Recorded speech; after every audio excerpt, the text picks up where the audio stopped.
सब सबको जय यीशु की। एक बार फिर से परमेश्वर का धन्यवाद कि उसने हमें ये नया दिन दिया है, ये मौका दिया है कि हम अ, परमेश्वर के वचन से कुछ बातों को सीख सकें।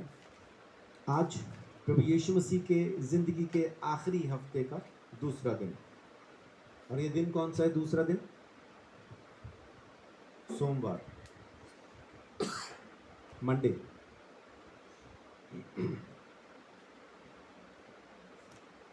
तो आइए इसको शुरू करते हैं।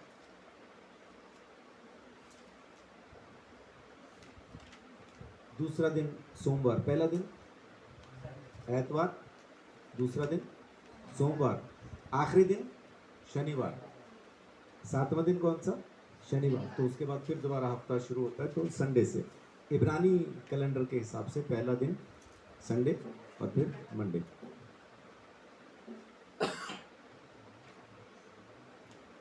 तो आज हम सीखने वाले हैं सोमवार यानी दूसरे दिन के बारे में। तो मेरे साथ निकालिए उत्पत्ति पहला अध्याय 6 से लेके 8 तक।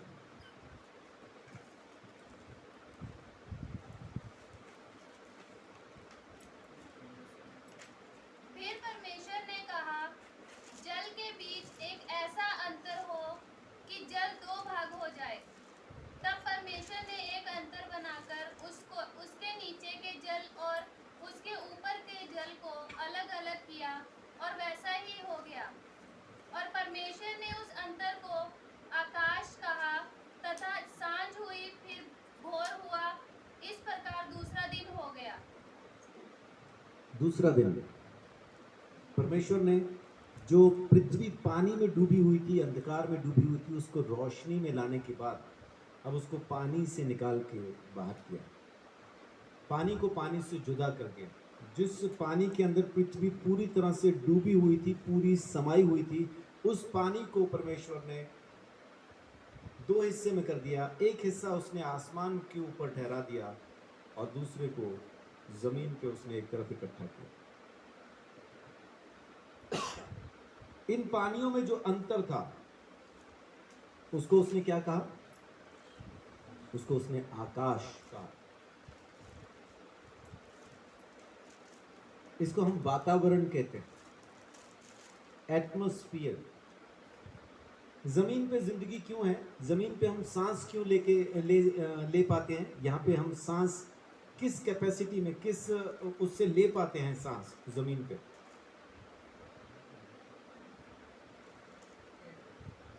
वातावरण की वजह से, एटमॉस्फेयर की वजह से। क्योंकि एक लेयर है जिसको ओजोन लेयर कहा जाता है।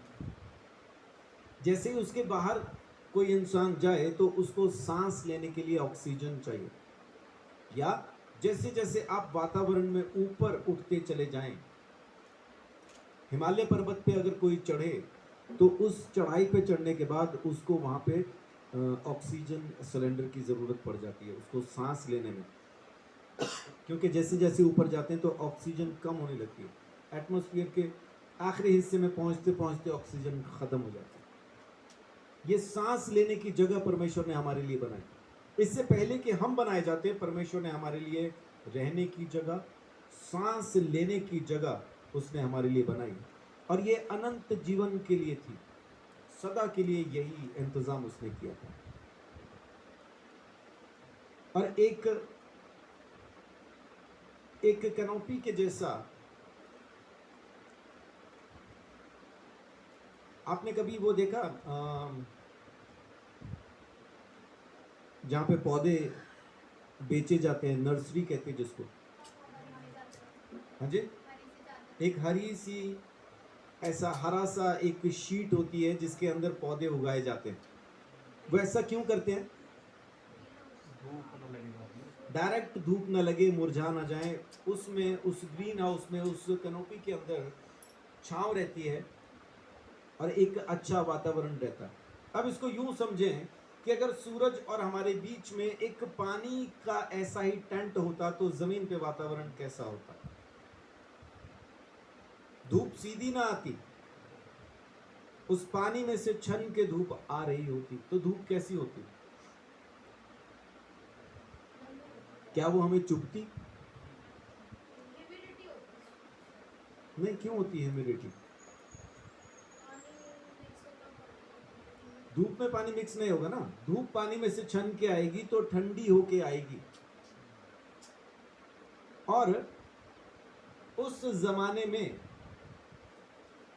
पृथ्वी का एक्सिस सीधा था,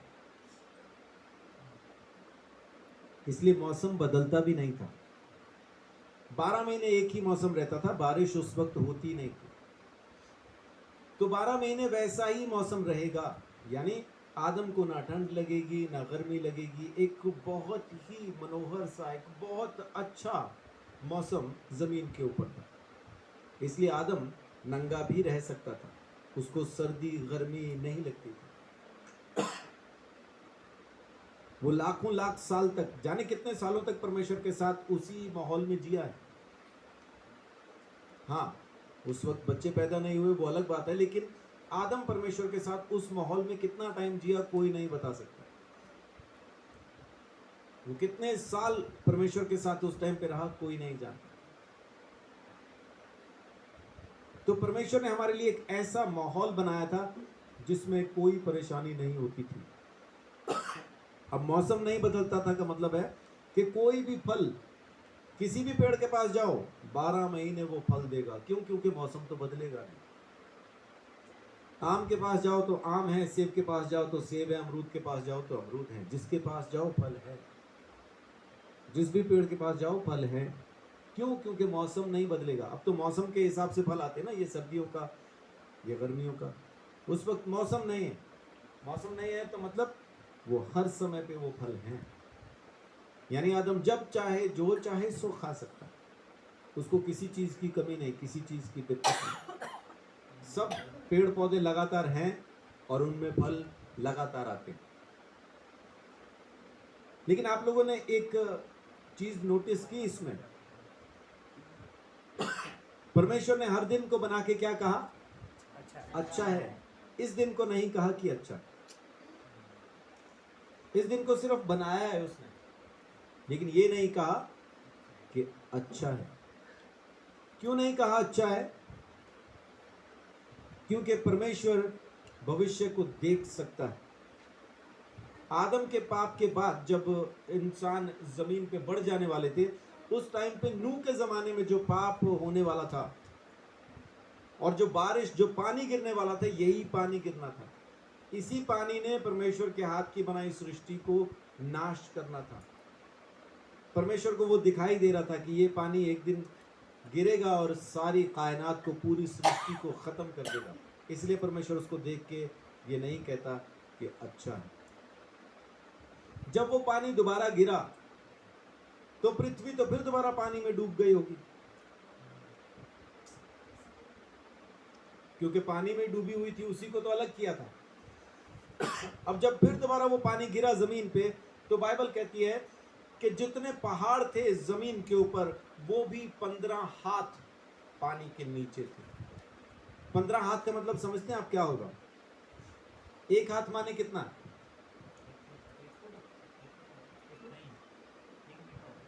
नहीं, 15 हाथ अगर ऐसा करे तो 1.5 फुट के आसपास है ना। पूरा ना नाप के, 1 मीटर ना नापे, इतना ही नापे तो 1.5 फुट होगा।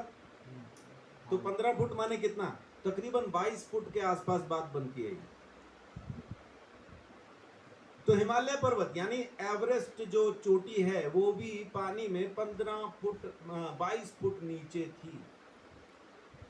यानी पूरी पृथ्वी फिर दोबारा पानी में डूबी हुई थी। साइंटिस्ट आज भी परेशान है इस बात को लेके कि हिमालय की जो घाटियां हैं, हिमालय की घाटियों में बड़ी मछलियों की हड्डियां कहां से आई?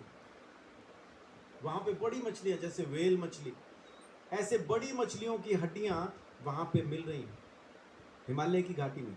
वो इस चीज को देख के हैरान है, ये मछली यहाँ कैसे आई?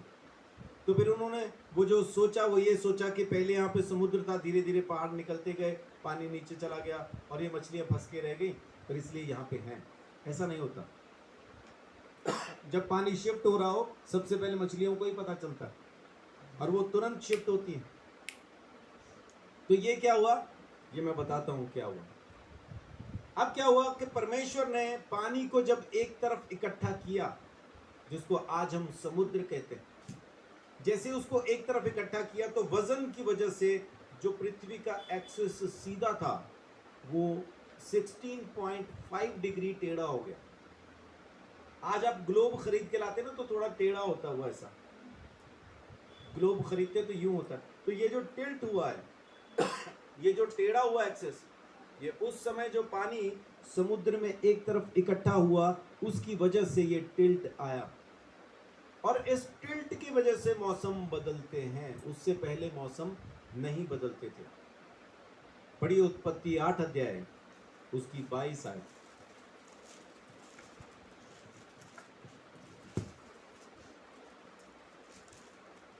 अब से जब तक पृथ्वी बनी रहेगी तब तक बोने और काटने के समय ठंड ठंड और तपन, धूप काल और शीतकाल, दिन और रात निरंतर होते चले जाएंगे।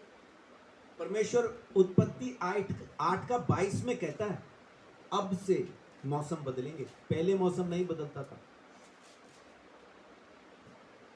उत्पत्ति 8:22 में पहली बार परमेश्वर ने कहा अब से बदलेंगे मौसम, शीतकाल, तपन, कटनी का समय, ये सब अलग अलग हो जाएगा अभी। कारण वही है उसके टिल्ट का, जो पृथ्वी का एक्सिस जो सीधा था। अरे इस बात को साइंस भी कहती है, साइंस ने रिसर्च किया इस बात के ऊपर कि एक जमाना था जब पृथ्वी का एक्सिस सीधा था और उस टाइम पे बारिश नहीं होती थी। साइंस ने बताया, बाइबल में हमको पहले से बताया गया, साइंस ने इसके बारे में बाद में जाना। साइंटिस्ट जब रिसर्च करते रहे तब उनको जाके पता चला कि एक जमाने में पृथ्वी का एक्सिस सीधा था, लेकिन बारिश की वजह से, उस पानी के एक तरफ जमा होने की वजह से, पानी के वजन से पृथ्वी थोड़ा टेढ़ी हो गई।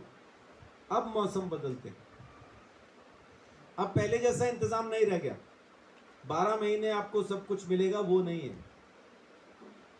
अब सब चीजों का मौसम है, टाइम पे मिलेंगी, हमेशा अवेलेबल नहीं है। और ये क्यों होगा? इंसान के पाप की वजह से, और पाप की मजदूरी क्या है? मौत। तो परमेश्वर उस दूसरे दिन में ही देख रहा है कि किस तरह से पृथ्वी नाश हो जाएगी, इसलिए उस दूसरे दिन को अच्छा है नहीं कह पाए, अच्छा है नहीं कहा, क्योंकि परमेश्वर बिल्कुल नहीं चाहता कि इंसान मरे, इंसान खत्म हो, परमेश्वर नहीं चाहता। यह हिजकेल 33 का 11 देखिए।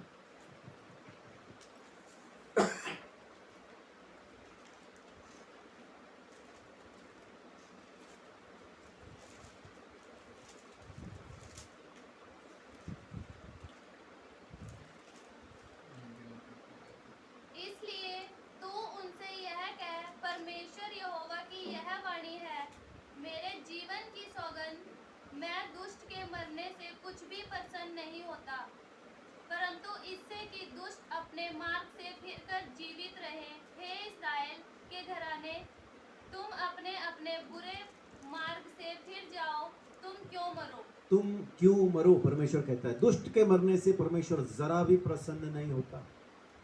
परमेश्वर दुष्ट को मारना नहीं, बचाना चाहता है, बदल देना चाहता है। इसीलिए अपने बेटे को मारने के लिए, खुद उसको मरने के लिए भेजा, ताकि मैं अपने बेटे को मारूं और सब दुष्टों को बचा लूं, जिसमें मैं फर्स्ट आ गया। प्रभु यीशु मसीह ने इसीलिए भेजा कि तमाम दुष्टों को वो बचा सके, सब पापियों को बचा सके। तो प्रभु का धन्यवाद कि उसने हमारे लिए ये काम किया है। अब देखिए मेरे साथ प्रकाशित वाक्य, पहली किताब से सीधा आखिरी किताब में। आज देखते हैं वो दूसरी मोहर जो प्रभु यीशु मसीह ने दाम चुका के, मोहरें क्या है कल मैं बता चुका, दोबारा नहीं बताऊंगा। यूट्यूब पे जो मेरे भाई मेरे बहनें देख रहे हैं, सुन रहे हैं, अगर मोहरों के बारे में जानना चाहें तो पहले दिन के बारे में जो मैंने बताया उसमें मैंने 5वें अध्याय से उन 7 मोहरों का जिक्र किया है, तो मोहरों के बारे में बता चुका हूं। तो आज देखेंगे दूसरी मोहर। दूसरी मोहर प्रकाशित वाक्य 6 का 3 से 4, 3 और 4 देखिए। जब उसने दूसरी मोहर खोली तो तो मैंने दूसरे प्राणी को यह कहते सुना, आ। फिर एक और घोड़ा निकला जो लाल रंग का था। उसके सवार को यह अधिकार दिया गया कि पृथ्वी पर से मेल उठा ले, ताकि लोग एक दूसरे का वध करें, और उसे एक बड़ी तलवार दी गई। ये दूसरी मोहर है। यहां पे अभी क्या हो रहा है? मेल उठा लिया जाएगा। युद्ध का ये घोड़ा है, युद्ध। जमीन के ऊपर शैतान जो दूसरी बात, यानी हमारा दंड जो दूसरा था, परमेश्वर से जुदा होने की वजह से जो दूसरा दंड हमारे ऊपर है, वो है कि आपस में मेल खत्म हो जाएगा, एक दूसरे से मोहब्बत खत्म हो जाएगी। भाई भाई को मारेगा, भाई बहन को, बहन भाई को, माँ बाप बच्चों को, बच्चे माँ बाप को, बीवी पति को, पति बीवी को, आपस में दोस्त दोस्त को मारेंगे, मेल खत्म हो जाएगा। और आज की तारीख में वही दिखाई दे रहा है। कोई किसी का नहीं, कोई किसी का नहीं। जिसको जिम्मेदारी दी जाती है बच्चों की, वही बच्चों को मार देता है। जिसके हाथ में सौंपते हैं कि इसके पास हमारे बच्चे सुरक्षित रहेंगे, वही बच्चों को मार देता है। बहुत सी ऐसी दुर्घटनाएं घट रही हैं जिसमें लोग आपस में एक दूसरे को, और अनजान आदमी किसी अनजान आदमी को नहीं मारता। वो आतंकवाद की घटनाओं में होता है कि उनको सिर्फ दहशत फैलानी है, इसलिए वो मार देते हैं। अदरवाइज जो एक आध हत्या होती है, जैसे अभी कालका चौक पे खून हुआ, 4 लोगों को गोलियों से भून दिया गया, उसके पीछे जरूर कोई जानकार है, कोई जानता था उन 4 को, इसलिए मारा है। जब तक आपस में कोई पहचान नहीं, कोई किसी का खून नहीं करता। हत्या वही करते हैं जो आपस में एक दूसरे को जानते हैं, इसलिए हमें उन्हीं से सावधान रहना है जो हमें जानते हैं। मारेंगे वही, बाहर से कोई नहीं आता। हाँ, कोई दंगा हो जाए उसमें तो फिर लोग किसी को भी मारते हैं, जान का हो पहचान का हो, उसमें खाली मजहब देख के मार देते हैं, है ना। मजहब देखेंगे, बालों का ढंग, दाढ़ी का ढंग, कपड़ों का तरीका, और मार देंगे बस, ये मान के कि ये उसी मजहब का, उसी धर्म का होगा। तो वो जो हत्याएं होती हैं वो धर्म के नाम पे होती हैं जमीन के ऊपर, लेकिन आमतौर पे। लेकिन ये कौन सा दंड है? ये यीशु मसीह ने इस दंड को सहा। क्या उसके अपने ने उसको मारा? हाँ, किसने मारा? किसने मारा? किसने?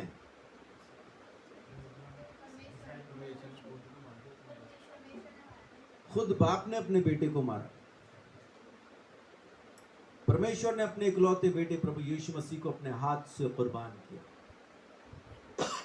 उसके अपने, जिनमें वो पैदा हुआ था, उन्होंने यीशु मसीह को मारा।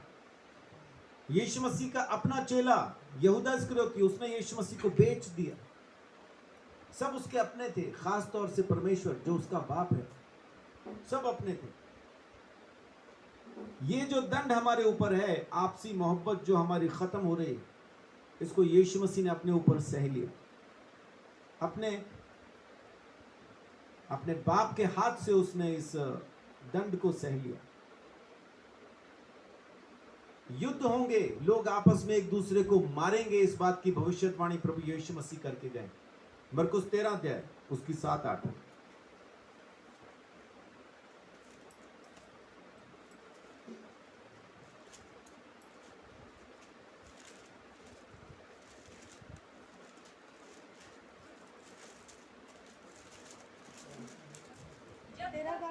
जी जी।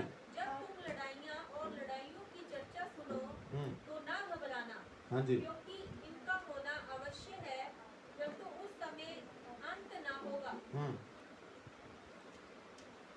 7-8 क्योंकि जाति पर जाति और राज्य पर राज्य चढ़ाई करेगा जी। और कहीं भूकंप होंगे और अकाल पड़ेंगे, यह तो पीड़ाओं का आरंभ ही होगा। आरंभ ही होगा, आरंभ ही होगा।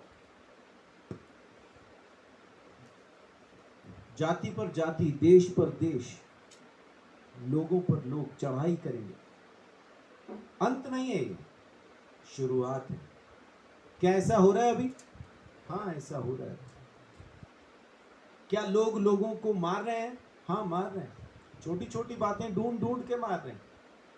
धर्म के नाम पे, जात के नाम पे, ऊंच नीच के नाम पे, अभी तो पार्टियों के नाम पे लोग मार रहे हैं एक दूसरे को, देश के नाम पे, तमाम चीजें ये लगातार हो रही हैं अभी। अभी देखिए, उसमें कौन दूसरी मोर खुलती तो क्या होता है? एक लाल घोड़ा, लाल रंग का घोड़ा आता है, यानी उसको क्या अधिकार दिया? पृथ्वी पर से मेल उठा ले, एक दूसरे का वध करें। उसे एक बड़ी तलवार दी गई, बड़ी तलवार दी गई, एक दूसरे का खून करने के लिए, मार काट के लिए। जो उस टाइम पे जो तलवारें हुआ करती थी, जो रोम के जो सैनिक हैं, उनकी तलवार को अगर आप देखें, यूहन्ना अगर उस हिसाब से यहाँ पे लिखता है, अगर वैसी सी तलवार वो समझता है, तो वो चौड़ी तलवारें होती थी, चौड़ी और काफी छोटी, यानी जैसे ही पास आए, बचने के लिए उनके पास ढाल बड़ी होती थी, तलवार छोटी, उसमें वो थकते नहीं थे, बहुत देर तक लड़ते रहते। वो बड़ी घातक तलवारें थी, एक बार मारा तो वो खत्म ही करेंगी, क्योंकि उसकी चौड़ाई ज्यादा है, वो मार ही देंगी। तो जो नजदीक आ रहा है उसको मार दो, खत्म करो, खून, हत्या, सब ऐसा करना है। ऐसा क्यों होगा? क्योंकि शासक ऐसे आ जाएंगे अंत के दिनों में। जैसे जैसे अंत के दिन आएंगे, ऐसे ऐसे राजा राज्य करने के लिए आ जाएंगे। दानियल 8 अध्याय, दानियल 8 का 23 से 26।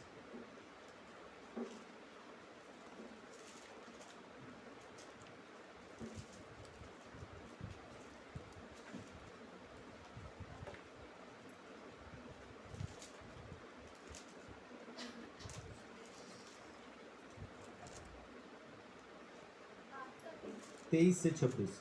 उन राज्यों के अंत समय में जब अपराधी पूरा बल पकड़ेंगे, तब क्रूर, दृष्टि वाला और पहेली बुझाने वाला एक राजा उठेगा। देखिए क्या लिखा है कि उन राज्यों के अंत के समय में जब अपराधी पूरा बल पकड़ेंगे, तब क्रूर, दृष्टि वाला और पहेली बूझने वाला एक राजा उठेगा। तो ये राजा कैसा होगा? जिसकी दृष्टि क्रूर है, यानी जिसको देखेगा क्रूरता से ही देखेगा, मन में तरस नहीं होगा, रहम नहीं होगा। क्या आपको आज की तारीख में जो राजा राज्य कर रहे हैं उनकी नजर में कुछ रहम दिखाई दे रहा है? कोई रहम नहीं। बेच दो, खत्म कर दो, उनको किसी से कोई लेन देन नहीं। कोई मरता हो तो मरे, उनको कोई तरस नहीं। उनकी नजरें क्रूरता से भरी। क्रूर राजा उठ खड़े होंगे कौन से टाइम पे? अंत के दिनों में, जब अंत का समय आएगा। जी आगे 24 आयत से। उसकी सामर्थ बड़ी होगी, परंतु उस पहले राजा की सी नहीं, और वह अद्भुत रीति से लोगों का नाश करेगा और सफल होकर काम करता जाएगा और सामर्थियों और पवित्र लोगों के समुदाय को नष्ट करेगा। पढ़ते जाइए 26 तक। उसकी चतुराई के कारण उसका छल सफल होगा और वह मन में फूल कर निडर रहते हुए बहुत लोगों का नाश करेगा। वह जब हाकिमों के हाकिम के विरुद्ध भी खड़ा होगा, परंतु अंत को वह किसी के हाथ से बिना मार खाए टूट जाएगा। क्या लिखा? वो सब हाकिमों के हाकिम के विरुद्ध भी खड़ा होगा। इसका मतलब स्वयं परमेश्वर के खिलाफ भी खड़ा हो जाएगा। उसको किसी का डर नहीं होगा, ना इंसान का ना परमेश्वर का। लेकिन फिर आखिर में क्या होगा? कोई मारेगा नहीं, अपने आप ही मर जाएगा बिना किसी के मारे। क्या लिखा है यहाँ पे? परंतु अंत में वह किसी के हाथ से बिना मार खाए टूट जाएगा। और फिर लिखा है सांझ और सवेरे के विषय में जो कुछ तूने देखा और सुना है वह सच है, परंतु जो कुछ तूने दर्शन में देखा है उसे बंद रख, क्योंकि वह बहुत दिनों के बाद फलेगा। यानी अंत की बातें हैं ये। दानियल को परमेश्वर कह रहा है अभी नहीं होगा, ये बहुत दिनों के बाद होगा, इसलिए इसको रख छोड़। और 8 का 12 में देखिए क्या लिखा है, और लोगों के अपराध के कारण नित्य होम बलि के साथ सेना भी उसके हाथ में कर दी गई, और उस सींग ने सच्चाई को मिट्टी में मिला दिया और वह काम करते करते सफल हो गया। परमेश्वर के खिलाफ है, सच्चाई को मिट्टी में मिला दिया, लेकिन काम सफल हो रहे हैं उसके। क्यों? क्योंकि अंत के दिनों में ऐसे राजा उठेंगे। ये मोहर हमारे खिलाफ थी, ये दंड हमारे खिलाफ था। आज की तारीख में प्रभु के लोगों के लिए खुशखबरी, ऐसे राजा आ भी जाएंगे तो भी प्रभु के लोगों की जिंदगी पे जरा सा भी असर नहीं होगा। हालेलुया, आमीन। क्योंकि हम परमेश्वर के लोग हैं। ये दंड अब हमारे ऊपर नहीं आएगा, कारण इसका दंड यीशु मसीह ने सह लिया, दाम चुका के हमको खरीद लिया। अब हम इस मोहर में नहीं आते। लेकिन वो तमाम लोग जिनकी मोहरें आज भी बंद हैं, जिन्होंने आज भी यीशु मसीह के लहू को स्वीकार नहीं किया, जिन्होंने आज भी यीशु को अपना प्रभु स्वीकार नहीं किया, उन पे आज भी ये मोहर लागू है, परमेश्वर के लोगों पे नहीं है। बहुत से लोग आपको कहेंगे ये मोहर हम पे लागू होती है, नहीं होती है। इसका दंड यीशु ने सहा। हमने 5वें अध्याय में पढ़ा कि उसने ये मोहरें खोली कैसे हैं? अपने खून से दाम चुका के। इन मोहरों का दाम चुका दिया गया। ये मोहर आज मेरे खिलाफ नहीं है, प्रभु यीशु मसीह के खिलाफ है, और उसके खिलाफ अब ये रहती नहीं। क्यों? क्योंकि उसने दाम चुका दिया। पाप की मजदूरी तो मृत्यु है, उसने सह ली। अब और कुछ बाकी नहीं, उसने चालान भर दिया है ना। अभी मास्क के चालान लगातार कट रहे हैं।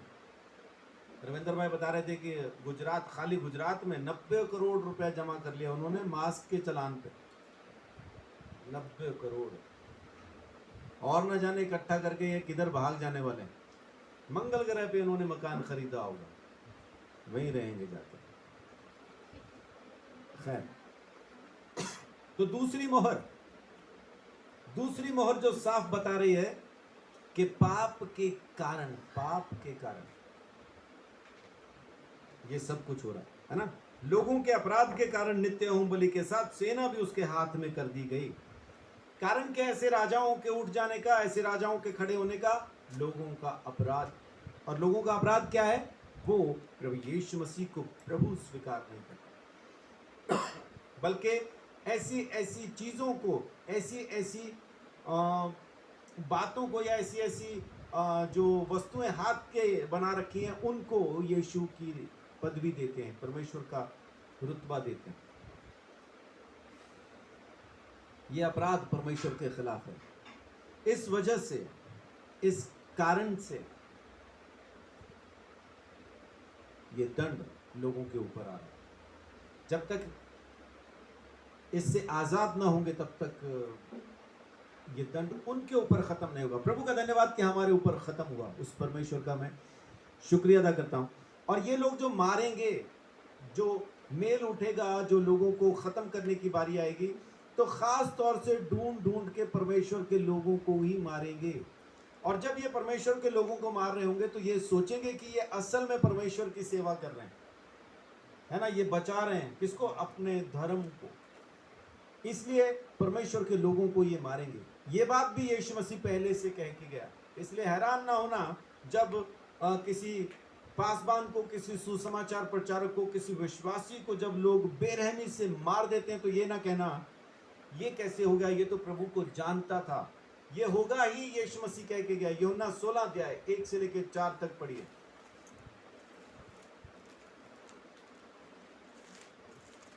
ये लोग मारेंगे क्योंकि मेल उठ चुका होगा, प्रेम खत्म हो जाएगा।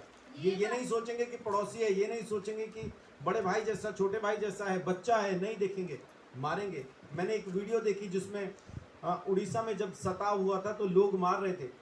एक 50 साल का आदमी बैट से 15-16 साल के लड़के को बेरहमी से इस तरह से मार रहा था कि वो बच्चा वहीं मर गया, और वो वीडियो में है। एक बाप की उम्र का आदमी एक अपने बच्चे की उम्र के बच्चे को मार रहा है बेरहमी से, और वो मर गया वहां पे। मार क्यों रहा है? इसीलिए क्योंकि उनको लगता है कि इनको मार देंगे तो परमेश्वर खुश हो जाएगा। ईसाइयों को मारने से, प्रभु के लोगों को मारने से परमेश्वर खुश होगा, ये सोच के वो ये काम करेंगे। जी, ये बातें मैं तुमसे इसलिए ठोकर ना खाओ। और वह तुम्हें अर्धालयों में से निकाल देंगे, आराधनालय में से निकाल देंगे। वरना वह समय आता है कि जो कोई तुम्हें मार डालेगा वह समझेगा कि परमेश्वर की सेवा करता हूँ। जी, जो मार डालेगा वो ये समझेगा कि मैं परमेश्वर की सेवा करता हूँ। और यीशु आगे कहता है, ये बातें मैं तुम्हें इसीलिए कह रहा हूँ कि जब हो तब तुम हैरान ना होना, परेशान ना होना, क्योंकि ये होगा। यीशु ये बातें पहले कह के गया। आज की तारीख में अगर कोई ऐसा मार दिया जाता है तो लोग यही कहते हैं, अरे ये तो प्रभु का जन था, इसको भी मार दिया, इसको कैसे मार दिया, क्या परमेश्वर ने नहीं बचाया? वो पहले से कह के गया, तुम्हें मारेंगे और यही सोच के मारेंगे कि हम परमेश्वर की सेवा कर रहे हैं। ये पहले से यीशु ने कहा। मेल उठ जाएगा, लेकिन ये दंड यीशु ने सह लिया। आमीन। अब देखते हैं यीशु मसीह ने यरूशलेम में आके क्या किया दूसरे दिन में। इसी बारे में आज हम बात कर रहे हैं। यीशु मसीह की जिंदगी का आखिरी हफ्ता बहुत महत्वपूर्ण है। तो आज देखें दूसरे दिन में यीशु मसीह क्या करता है। मरकुस 11 का 12 से 19।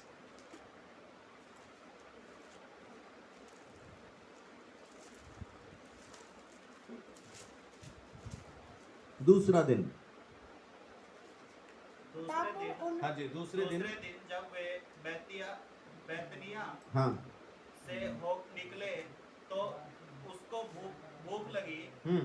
वह दूर से अंजीर का एक हरा पेड़ देखकर निकट गया कि क्या जाने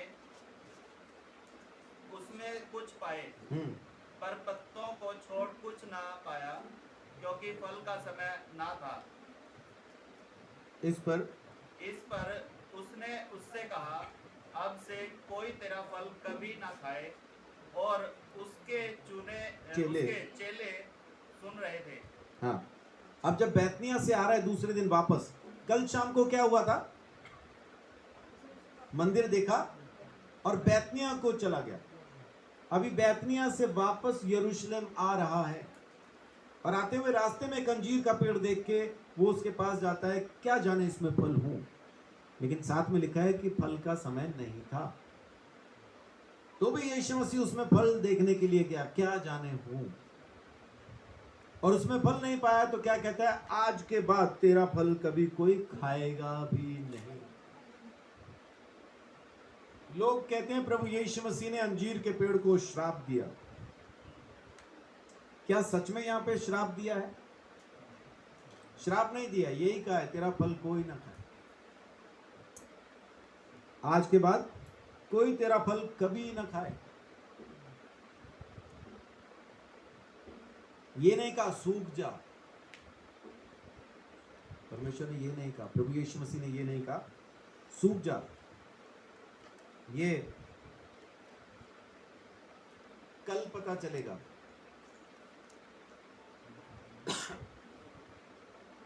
कल जब वो दोबारा आएगा तो ये पेड़ सूख चुका होगा। आज हरा भरा है, कल जब आएगा ये पेड़ सूख जाएगा। आज सिर्फ इतना है कि तेरा फल कोई ना खाए। अंजीर को लोग इज़राइल की उपाधि भी देते हैं, इज़राइल की उपमा भी देते हैं अंजीर के पेड़ को। तो प्रभु यीशु मसीह इज़राइल के पास आया है फल देखने के लिए, लेकिन फल नहीं पाके कहा खाए भी ना कोई, तो सूख जाएगा। आज प्रभु यीशु मसीह हमारी जिंदगी को भी देख रहा है, हमारे पास भी आके वो फल देखना चाहता है कि हमारे अंदर वो फल है क्या। तो कहीं यीशु हमारे पेड़ के बारे में, हमारी जिंदगी के बारे में ये ना कह दे कि आज के बाद तेरा फल कोई ना खाए, तो सुबह तक ये पेड़ सूख जाएगा। इसलिए ख्याल रखें, फल लेके आए, फल लेके आए। जब यीशु मसीह आप में फल ढूंढने आए तो आप में फल होना चाहिए, चाहे 1 हो, 2 हो, 1.5 हो, आधा हो, होना चाहिए। फल नहीं पाएगा तो कहीं ये ना कह दे कि आज के बाद तुझ में से कोई फल न खाए, फिर सुबह तक सूख जाएगा। इससे पहले कि सूख जाए फल जाए, हाँ, इससे पहले कि सूख जाए फल ले आए, अच्छा वही है। फिर क्या हुआ?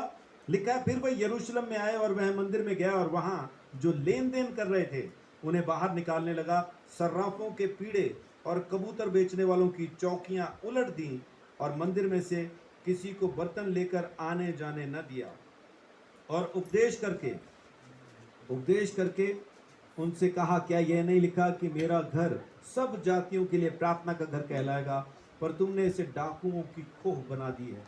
यह सुनकर प्रधान याजक और शास्त्री उसके नाश करने का अवसर ढूंढने लगे, क्योंकि वे उससे डरते थे, इसलिए कि सब लोग उसके उपदेश से चकित होते थे।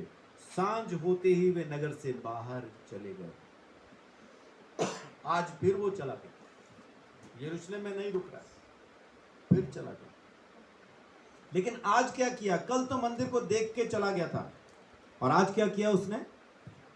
आज मंदिर में गया और जाके जितने लोग वहां मंदिर में व्यापार कर रहे थे उनकी पीढ़ियां उलट दी, सर्राफों को वहां से भगा दिया।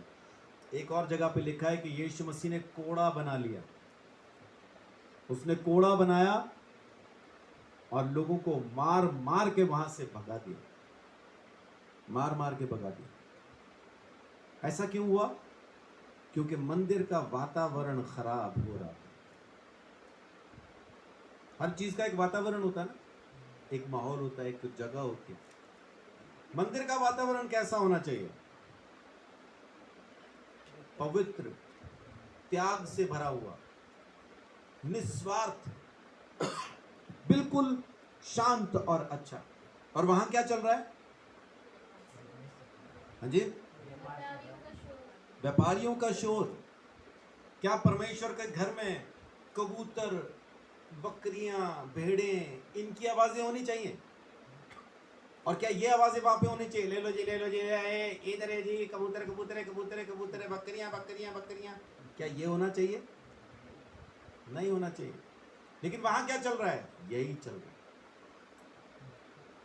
होता क्या है कि जब लोगों को कहा जाता है कि जब परमेश्वर ने कहा अगर तू दूर से आता है कुछ बलिदान चढ़ाना चाहे तो जितना पैसा जो तू दान देना चाहता है उस चीज को तू अपने इलाके में बेच दे, क्योंकि दूर तक तू उसको नहीं ला पाएगा, तो अपने इलाके में उसको बेच दे, और जो पैसा तू वहां से पाए वो हाथ में पकड़ के यरूशलेम में आ जा, उससे यहाँ पे खरीद के तू बलिदान चढ़ा देना। अब लोग दूर से पैसा अपने हाथ में लेके आते हैं, यहाँ पे आके बलिदान चढ़ाने के लिए बकरा खरीदते, याजक को देते हैं कि ये बकरा मेरी तरफ से आप बलिदान चढ़ाएं। याजक जी बकरा लेके अंदर गए। आज की तारीख में बकरे का रेट क्या है ना? अभी तो 10,000 का हो गया बकरा।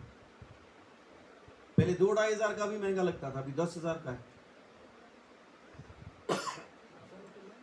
हाँ जी,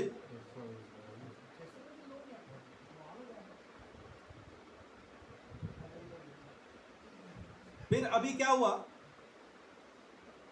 10,000 का बकरा खरीदा, आज की अगर रेट लगाएं तो 10,000 का बकरा खरीदा, याजक अंदर लेके गया, और जिस दुकान से खरीदा था बड़े भाई ने बेचा था, छोटा भाई फिर अंदर खड़ा है। वो क्या कर रहा है? याजक से वो बकरा जिंदा ही वापस ले रहा है। 10,000 का बाहर बेचा, 5,000 का फिर अंदर खरीद लिया। प्रॉफिट कितना दोनों को? 5,000। ये बकरा फिर बाहर आएगा, फिर 10 का बिकेगा, अंदर से फिर 5 का खरीदा जाएगा, फिर 10 का बिकेगा, फिर 5 का, फिर 10 का, फिर 5 का, फिर 10 का। ये बलि नहीं होगा बकरा। जो दूर से आए थे उन्होंने बलि करने के लिए बकरा खरीदा, लेकिन बलिदान नहीं होगा। होगा क्या? बार बार बिकेगा, बार बार बिकेगा, बलिदान नहीं होगा। बकरे की मौज लगी हुई, बकरा अकड़ में घूम रहा, मार के दिखाओ। सर काली माता को इंसानों का खून क्यों दिया था? अब परमेश्वर क्या कहता है? ये लोग जो चिल्ला चिल्ला के बकरे बेच रहे हैं, ये लोग जो परमेश्वर की महिमा को पैसों में बेच रहे हैं,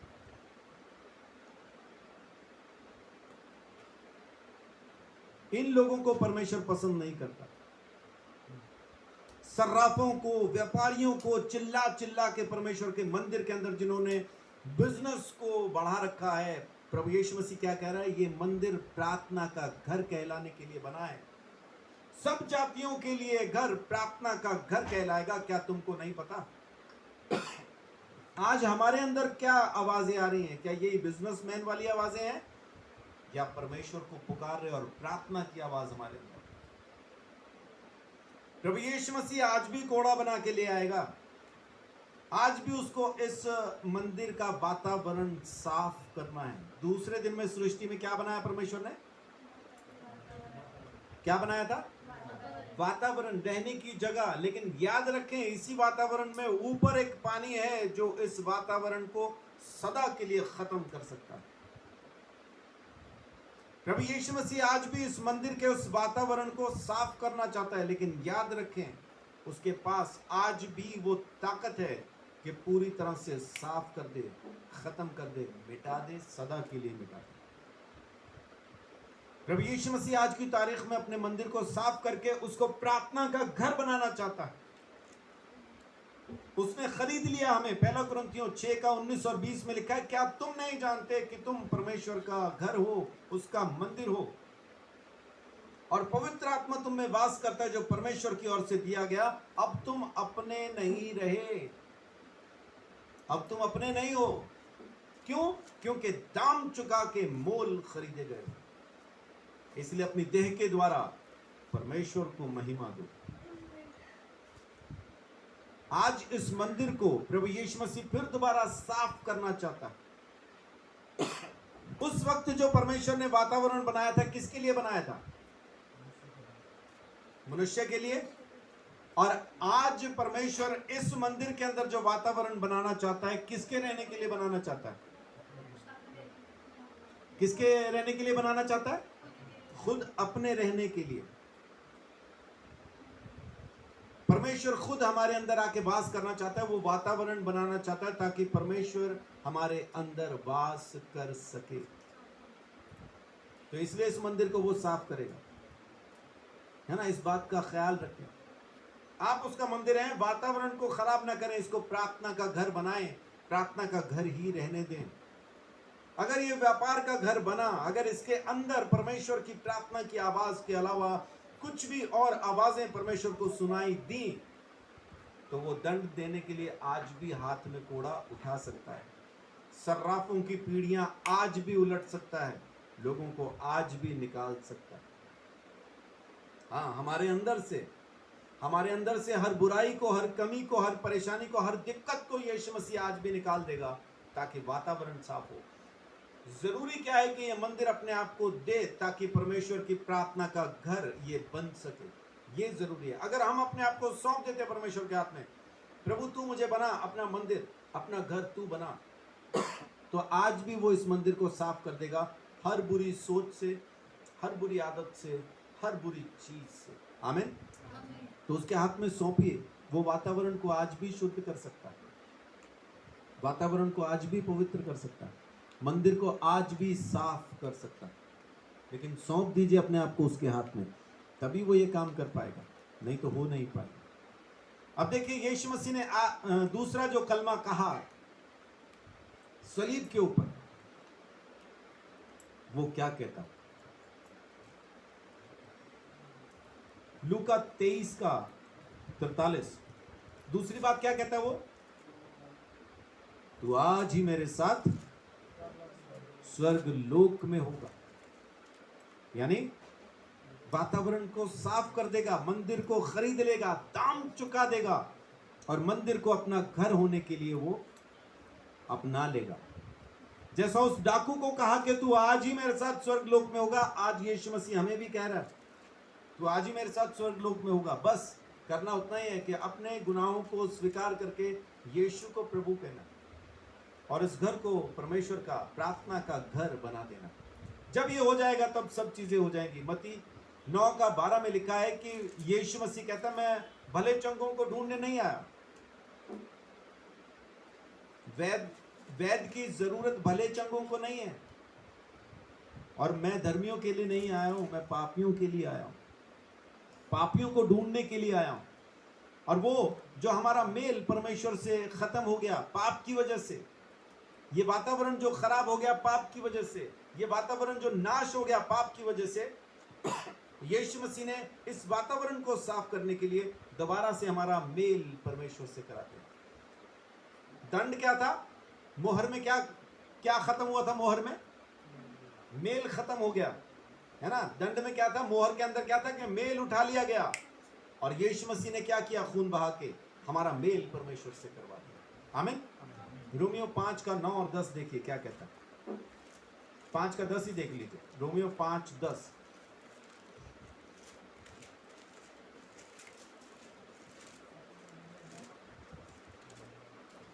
क्योंकि बैरी होने की दशा में उसके पुत्र की मृत्यु के द्वारा हमारा मेल परमेश्वर के साथ हुआ, तो फिर मेल हो जाने पर उसके जीवन के कारण हम उद्धार क्यों ना पाएंगे। आमीन। हमारा मेल किस वजह से हुआ? उसके लहू की वजह से, यीशु मसीह की मौत की वजह से, यीशु मसीह के कुर्बान हो जाने की वजह से हमारा मेल परमेश्वर के साथ हो गया।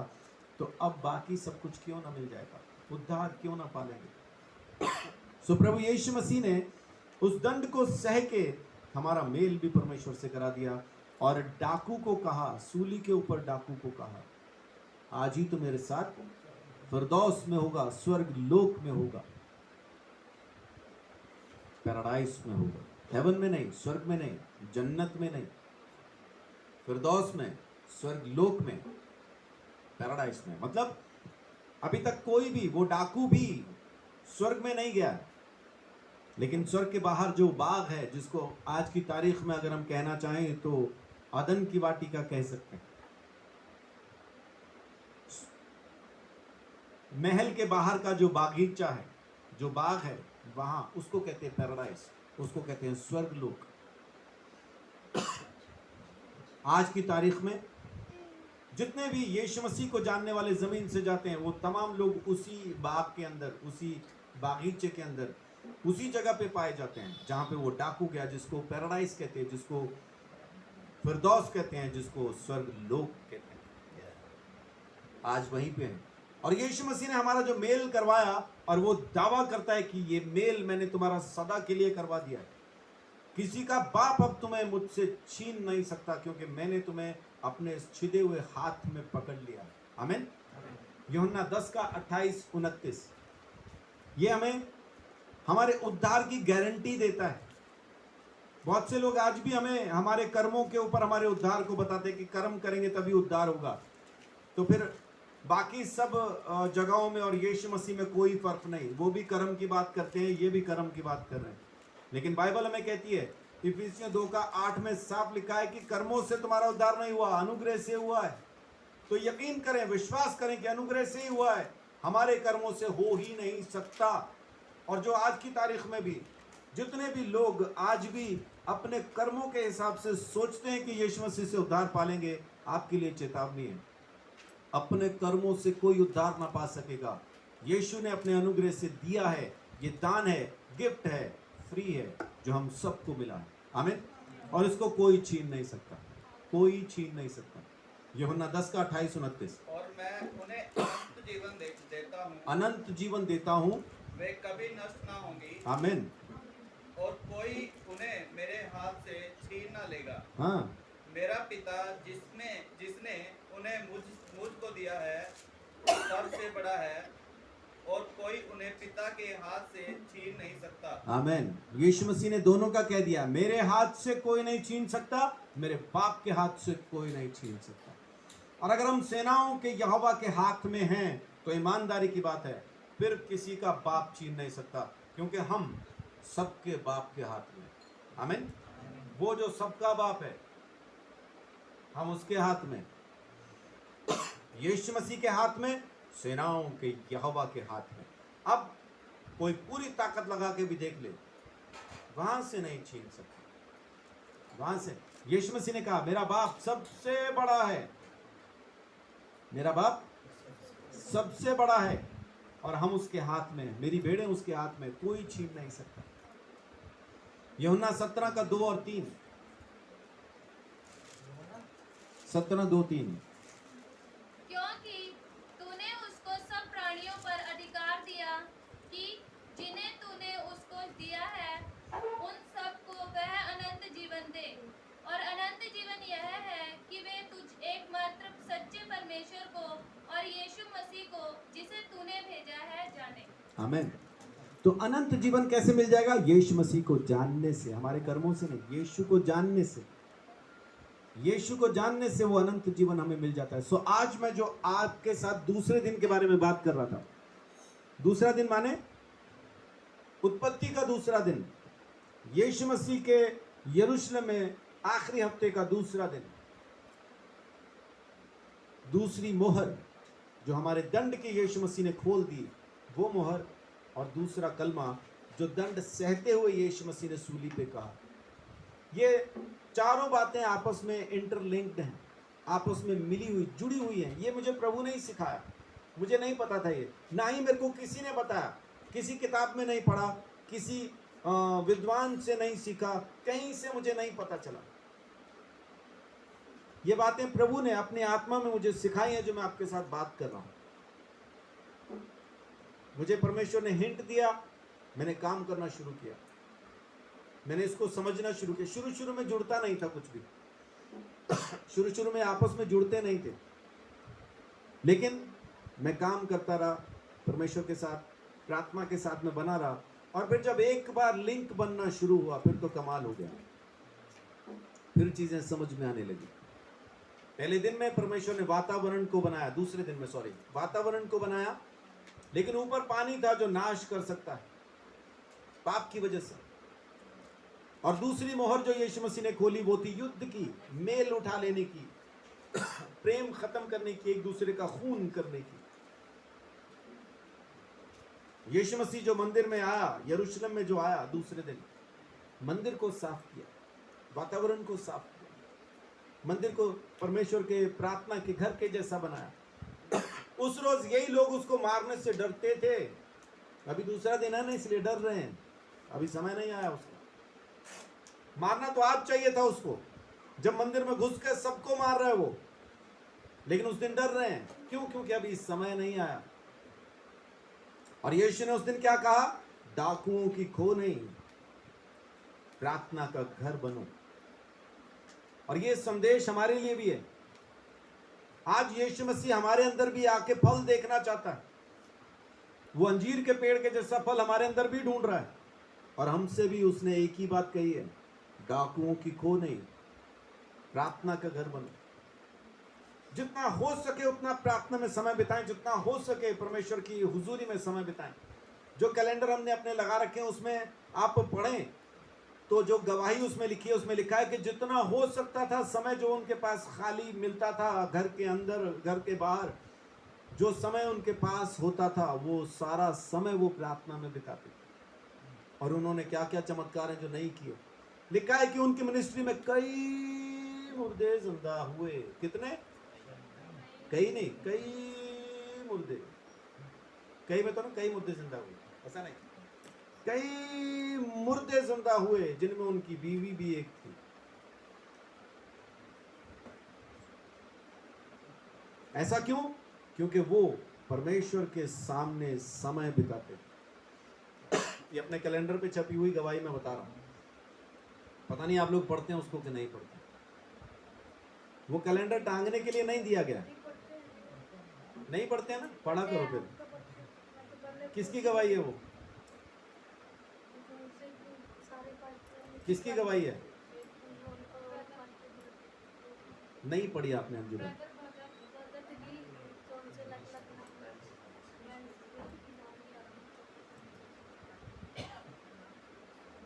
प्रभु यीशु मसीह ने कहा कि मंदिर को साफ कर दो, तो कर दो। ये मंदिर किस चीज का घर है? प्रार्थना का घर। किन के लिए? सब जातियों के लिए। सब जातियों के लिए प्रार्थना का घर है।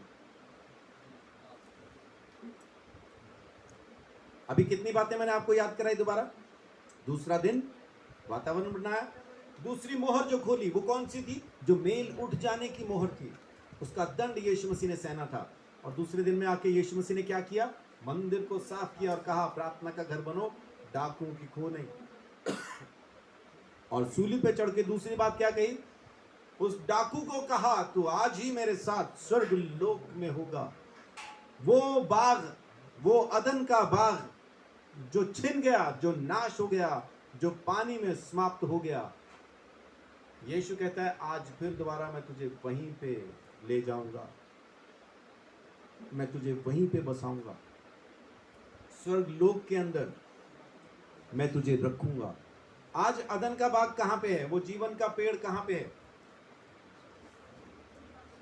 हाँ जी, स्वर्ग लोक में, फिरदौस में, स्वर्ग लोक में। प्रकाशित वाक्य 2:7 में लिखा है, जिसके कान हो वह सुन ले कि आत्मा कलीसियाओं से क्या कहता है। जो जय पाए मैं उसे उस जीवन के पेड़ में से जो परमेश्वर के स्वर्ग लोक में है फल खाने को दूंगा। तो जीवन का पेड़ इस वक्त कहाँ है? स्वर्ग लोक में, जहां पे ये डाकू जा रहा है। जीवन का पेड़ है वहां, ये खा पाएगा। हम भी वहीं जाएं तो खा पाएंगे। इसलिए परमेश्वर के अनुग्रह के अंदर उठना बैठना चलना फिरना सीखें और इस घर को, इस मंदिर को प्रार्थना का घर बना दीजिए। प्रभु यीशु मसीह की आत्मा का घर बना दीजिए, वो प्रार्थना का घर बना दीजिए, पाप का घर बना दीजिए, जो कि सब जातियों के लिए प्रार्थना का घर कहलाएगा। आज बहुत कम लोगों को लोग ऐसा कह पाते हैं कि आप तो प्रार्थना करते हैं, मेरे लिए भी करना। आप तो प्रार्थना करते हैं, मेरे लिए भी करना। अगर आज की तारीख में एक शख्स भी आपको यह कहता है ना कि आप तो प्रार्थना करते हैं, परमेश्वर आपकी सुनता है, मेरे लिए भी करना, तो कहीं ना कहीं थोड़ा बहुत खुश हो जाएं, क्योंकि आप परमेश्वर का प्रार्थना का घर कहलाते हैं। लोग जानते हैं आपको, ये प्रार्थना का घर है, ये प्रार्थना का घर है। सब जातियों के लिए आप प्रार्थना का घर होने चाहिए। जो भी आपको देखे तो पहचान ले, ये प्रार्थना का घर है, ये प्रार्थना करता है, ये प्रार्थना करती है। मैं भी कहूँ मेरे लिए भी करना, तो वो प्रार्थना का घर बन जाए, ताकि परमेश्वर हम सबको आशीष दे। और जब यीशु मसीह इस अंजीर के पेड़ के पास आए तो फल खाए, उसको मिलने का। परमेश्वर आप सबको बहुत आशीष, बड़ी बरकत दे। जय श्री